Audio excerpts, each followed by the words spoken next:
Hi విను.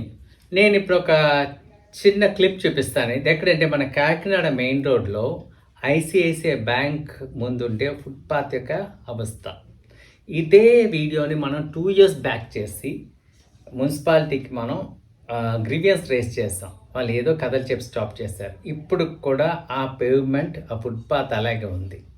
So నేను అడిగే ప్రశ్న ఏంటంటే, మన అధికారులు ఎవరు ఈ రోడ్‌లో రావట్లేదంటారా? ఈ బ్యాంక్ రావట్లేదంటారా? వచ్చినా నాకెందుకులే అనుకున్నారా? మన మున్సిపాలిటీకి గ్రీవెన్స్ పెడితే వాళ్ళు 2 ఆన్సర్స్ ఎప్పుడు ఇస్తారు. ఒకటేంటంటే ఎస్టిమేట్లు ప్రిపేర్ చేస్తున్నాము. 2 సంవత్సరం చేస్తూనే ఉన్నారు.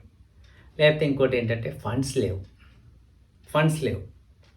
కానీ ప్రజలు ఇలాంటి ప్లేస్‌లో వెళ్ళి పడిపోయి కాలో చేతిలో ఇరిగితే వాళ్ళెవ్వరికీ చెప్పుకోలేరు. ఇంటికెళ్ళి హాస్పిటల్‌లో ట్రీట్మెంట్ తీసుకొని వాళ్ళు సఫర్ అవ్వాల్సిందే. సో ట్యాక్స్ పేయర్‌గా మనం కట్టే పన్ను దేనికోసం కడుతున్నాం? మన బాగు కోసం కడుతున్నాం. మనం బాగుండాలని కడుతున్నాం. మన భావితరాలు బాగుండాలని కడుతున్నాం. కాకపోతే ఈ వీడియో చూసే వాళ్ళకి అనిపిస్తూ ఉంటుంది నాకెందుకులే అని. అమ్మా కరెక్టే, మీకెందుకులే. మన సొంత వాళ్ళు దాంట్లో పడితే ఆ బాధ ఏంటో తెలుస్తుంది. ఒకసారి ఆలోచించండి. Happy living.